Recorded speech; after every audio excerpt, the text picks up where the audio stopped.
স্কুলে পরীক্ষা থাকায় তার সময়সূচি পরিবর্তন করা হয়েছে। সোমবার সকালে স্কুলের সামনে এসে পড়ুয়ারা দেখতে পায় স্কুলের গেটে তালা ঝুলছে। নোটিশ বোর্ডে সোমবার ও মঙ্গলবার স্কুল বন্ধের নোটিশ টানানো হয়েছে। এই ছবি সামনে আসার পরই মুখ্যমন্ত্রীর সভার আগে বনগাঁ জুড়ে শুরু হয়েছে রাজনৈতিক চর্চা।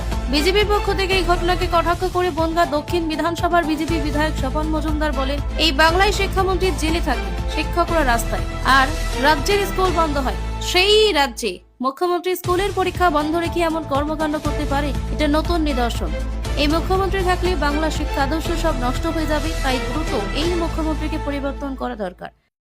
যে বাংলায় শিক্ষামন্ত্রী জেলে থাকে, যে বাংলায় শিক্ষকরা রাস্তায় থাকে, যে বাংলায় স্কুল বন্ধ হয়ে যায়, সেই বাংলার মুখ্যমন্ত্রী স্কুলের পরীক্ষা বন্ধ করে এরকম ধরনের কর্মকাণ্ড করতে পারে, এটা আর একটা নিদর্শন দেখিয়ে দিলেন বাংলার মানুষকে। বাংলার মানুষের বোঝা উচিত এই ধরনের মুখ্যমন্ত্রী বাংলায় থাকলে বাংলার পড়াশোনা, বাংলার কালচার, বাংলার নীতি আদর্শ সব নষ্ট হবে। এই মুখ্যমন্ত্রীকে যত তাড়াতাড়ি সম্ভব বাংলা থেকে বিদায় দিতে হবে।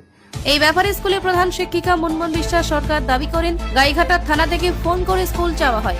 এরপর এসআই এর সঙ্গে কথা বলে স্কুল বন্ধ রাখার সিদ্ধান্ত নেওয়া হয়। যেহেতু স্কুলে এই 2 দিন পরীক্ষা ছিল, সেজন্য পরীক্ষার সময়সূচি হয়েছে।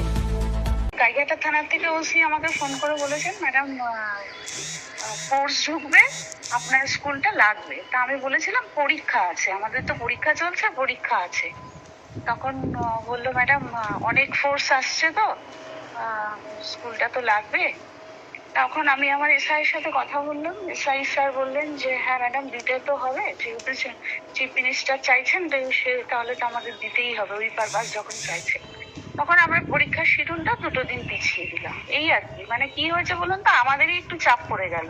আমাদের 1 হাফ পরীক্ষা ছিল, সেটা 2 হাফ হবে। এই আমার স্কুলের মেয়েরা তো বোঝেনি, ওটা গরিব এলাকা, সবার কাছে স্মার্টফোন নেই, বা সব মেয়ে তো আর মোবাইলে মেসেজ গেলে দেখে না। সেই কারণে বাইরের ডেটে টানানো হয়েছে যে ছুটি থাকবে, পরীক্ষার ডেটটা এই শিডিউলটা অন্য শিডিউলে হচ্ছে, সেই কারণেই আমরা ওটা দিয়েছি।